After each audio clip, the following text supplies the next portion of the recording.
Ça chauffe en crypto avec FTX et Binance. Je vous fais un récap tout de suite.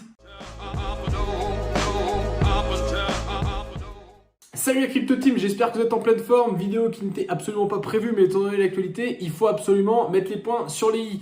FTX, Binance, Sam Bankman-Fried d'un côté et Changpeng Zhao, donc CZ de l'autre, les deux PDG, sont en train de faire, on ne sait pas trop quoi d'ailleurs, mais ça chauffe pour les fesses de FTX. Et l'idée dans cette vidéo, c'est de faire un rappel des faits, les scénarios possibles, les attitudes à avoir par rapport à toute cette situation, parce qu'il y a moyen d'optimiser ce genre de situation. Pour remettre rapidement dans le contexte, Binance, plateforme numéro 1 en termes de volume d'échange, FTX, plateforme numéro 2 en termes de volume d'échange, le petit qui monte, le petit commence à prendre sérieusement de la place, qui commence à racheter un peu tout le monde, bref, et Binance qui va avoir son leadership vraiment important, presque à être en une position à un moment ou à un autre de monopole. Je pense qu'ils y réfléchissent sérieusement. Donc voilà un petit peu, on sent qu'il peut y avoir quelques frictions, c'est normal entre deux grands géants des plateformes crypto. Premier point, c'est ce week-end avec l'information sortie par la média américain CoinDesk qui annonce que le fonds d'investissement derrière FTX, qui est également présidé par Sam Bankman-Fried, qui s'appelle Alameda Research, ce fonds d'investissement, donc qui est en lien direct avec FTX, posséderait un tiers de ses avoirs en token FTT. Donc, c'est-à-dire qu'en termes de diversification, on n'est pas dingue. Si jamais le FTT vient à chuter fortement, ça veut dire que le fonds d'investissement peut se retrouver dans le rouge et faire exactement comme Celsius. Donc là, première alerte, on se dit qu'est-ce qui se passe? Twitter commence à s'enflammer. Ça commence à faire des recherches évidemment sur la blockchain. On s'aperçoit que 93% des tokens FTT sont possédés par 10 adresses. Oui, 10 adresses. En termes de décentralisation, on n'est pas extraordinaire. Et si on ajoute en fait ce qu'il y a sur le marché en termes de tokens FTT et ce que possède Alameda Research, on se rend compte qu'on est à 180% de l'offre en circulation normale, quoi. Donc c'est hyper bizarre, comme si FTX ou Alameda Research, mais enfin FTX en l'occurrence, avait imprimé gratuitement, un petit peu comme les euros avec l'inflation, avait imprimé gratuitement des tokens FTT pour les mettre sur le Alameda Research et donc pour pouvoir dire et pour pouvoir montrer aux autres peut-être investisseurs qui souhaiteraient intégrer Alameda Research, regardez, on a des comptes qui sont costauds, on a des tokens, on a de l'argent vraiment, donc vous pouvez nous faire confiance. Et c'est là le deuxième événement où Monsieur CZ, le PDG de Binance, arrive avec ses gros sabots sur Twitter pour dire « Oula, moi ça me plaît pas trop tout ça ». Il a, pour info, récupéré 500 millions de dollars l'année dernière quand il est sorti du capital de FTX parce qu'il était rentré en tant qu'investisseur au capital il y a quelques années, même plutôt quelques mois parce que c'est vrai que FTX est quand même très très jeune. Bref, tout ça pour dire qu'il a récupéré 500 millions de dollars.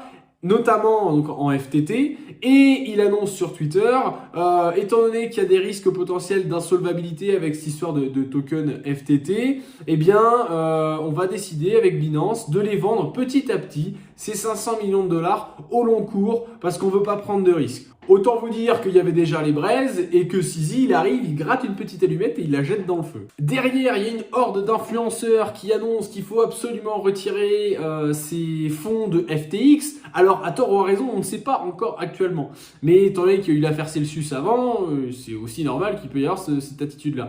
Mais ça fait quand même un peu gros parce que beaucoup d'influenceurs demandent le retrait. Et en fait, c'est exactement le principe de la pénurie et des rumeurs de pénurie. Quand il y a une rumeur de pénurie, en général, la pénurie arrive. Pourquoi? Parce que c'est une prophétie autoréalisatrice, exactement comme le PQ pendant le Covid, exactement quand il y a eu les grèves sur les stations-service en France. On annonce que potentiellement, il peut y avoir une pénurie. Les gens se ruent pour justement penser à soi et avoir son propre avoir. Et donc du coup créer la pénurie. Et en fait là, les gens retirent à bloc de FTX et ce qui fait que la plateforme peut se retrouver en difficulté en termes de liquidité parce que les gens ont tout retiré en fait. Bon, jusque là, rien d'extraordinaire en termes de prix puisque le token a perdu 10% dans la journée de lundi, donc du lundi 7 novembre 2022.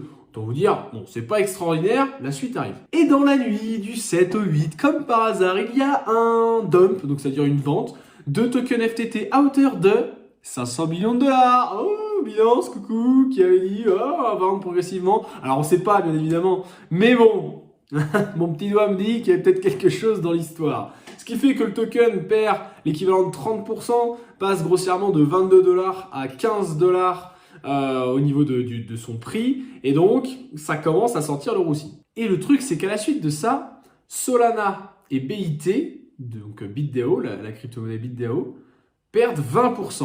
Et là, on commence à se dire, ouh, il y a peut-être quelque chose qui se passe. Pourquoi? Puisque FTX et Alameda Research sont quand même très très présents, notamment dans l'écosystème Solana.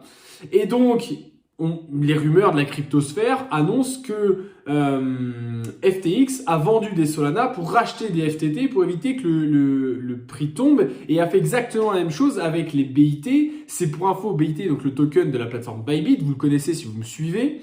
Et donc en fait, ils ont vendu du SOL et du BIT pour recevoir des liquidités, pour racheter du token FTT, leur propre token, pour éviter que ça se casse la gueule. Le souci dans tout ça, c'est qu'il y a le PDG de Bybit qui arrive, qui arrive sur Twitter aussi, et qui dit « Non mais Sam Bankman-Fried, avec des FTX, vous nous aviez promis que vous ne vendiez pas le token BIT, que vous avez acheté il y a quelques mois, avant le prochain bull run. C'était un partenariat entre les deux plateformes. Sam Bankman-Fried a fait « Salut Bybit !» Donc voilà pour le rappel des faits. Il y a beaucoup de conditionnels, il y a beaucoup de choses qui sont encore à vérifier, bien évidemment. Peut-être qu'il y a des choses qui vont s'avérer fausses, d'autres vraies. On va voir un petit peu ce qu'il y a par la suite. Les scénarios possibles. FTX est insolvable. Bon, bah là, clairement, c'est la merde. Capitulation, je pense, générale du marché crypto. On retrouve un BTC en dessous les 10 000 $. Et là, les médias annoncent BTC est mort, la crypto, ça sert à rien. Enfin bref, vous connaissez un petit peu le discours. Honnêtement, si c'est ça, ça veut dire qu'on va inclure un bear market très très profond et qui va peut-être durer plus longtemps que prévu, déjà qu'il est quand même suffisamment long. Donc ça, on va voir un petit peu par la suite. Les rumeurs sont fausses en deuxième scénario, mais belle attaque de CZ qui, quelque part, réduit l'influence de Sam Bankman-Fried, réduit sa légitimité. Pourquoi pas? Pour moi, c'est le scénario le plus probable, étant donné que bon, FTX a quand même des gros derrière, on va y revenir juste après. Et ça peut être une opportunité d'achat. Alors bien évidemment, achat du FTT dans un scénario comme ça, c'est quand même un petit peu complexe. On va voir step by step, ça sert à rien de s'exposer comme des dingues. Mais bon, voilà, on peut se poser la question, buy the dip dans ce type de situation, pourquoi pas? Par contre, on fait attention quand ça chute sec. C'est pas le moment d'acheter. On attend le petit rebond pour pouvoir avoir la confirmation de se dire ok, ça s'est un peu calmé. Et le troisième scénario, peut-être un peu tiré par les cheveux, mais en politique, parce que ça c'est clairement de la politique, il faut quand même y penser, c'est l'entente stratégique entre SBF et CZ, puisque ces personnes-là ne sont pas des ennemis, ils s'apprécient pas, ils ne se détestent pas, enfin oui, ils ont une relation qui est plutôt cordiale entre deux personnes qui sont des gros acteurs de l'écosystème crypto. Donc, bon, step by step, tranquillement. Et ça fait partie, peut-être, d'une stratégie au long cours entre FTX et Binance. Je n'ai pas les aboutissants de ça et de se dire, bon, à quoi ça pourrait servir. Mais, voilà, on peut potentiellement penser aussi à ce genre de choses en double lecture, en passant au-dessus les rumeurs sur Twitter où c'est la guerre, première lecture. Enfin bref, on va essayer d'aller chercher un peu plus loin. Et je finirai la vidéo juste par deux infos supplémentaires. FTX, il y a quand même des gros derrière, notamment des fonds de pension, notamment des fonds d'investissement, capital risque. Enfin bref, il y a quand même du costaud. Ils ont un partenariat sur plusieurs années avec les Miami Heat pour avoir sponsorisé la salle, puisque maintenant la salle s'appelle la FTX Arena, donc la salle de basket de NBA. Franchement, honnêtement, c'est pour ça que je parle du deuxième scénario avec les fausses rumeurs. Alameda, c'est aussi costaud. FTX, c'est costaud. C'est quand même pas une petite plateforme. C'est pas, on parlait de Bybit ou de KuCoin, ou enfin, voilà, des plateformes peut-être outsiders qui sont un peu plus faibles, même si ça reste quand même des grosses plateformes. On est quand même sur des mastodontes. Et pour bouger tout ça, ça me paraît compliqué. Et Sam Bankman-Fried a énormément encaissé pendant le bull run. C'est pas pour rien qu'il est en position d'achat sur plusieurs choses, comme voilà l'histoire avec Celsius, avec Voyager, enfin voilà.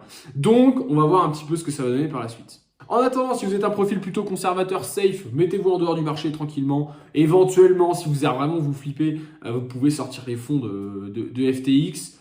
Moi, dans mon cas, je n'utilise pas la plateforme. Donc bon, comme ça, c'est réglé. Et pour être complètement transparent avec vous, vous faites ce que vous voulez. Voilà. vous faites vos propres recherches, vous pensez ce que vous voulez. Bref, c'est une situation qui est très particulière. Si vous êtes agressif, vous pouvez essayer de rentrer sur le token FTT. Vous pouvez essayer de faire un peu de DeFi sur FTX puisque les rendements sont quand même énormes. Étant donné que tout le monde a retiré, il y a des rendements au-delà de 50% sur du dollar, donc ce qui est assez extraordinaire. Il y a quelques opportunités à aller chercher comme ça. Maintenant, évidemment, quand on peut gagner pas mal, on peut perdre pas mal aussi. Ça fait partie de la gestion du risque. Bref, on voit ça par la suite, la teneur de cette histoire. D'ici là, je vous souhaite une très très bonne journée. Ciao, ciao.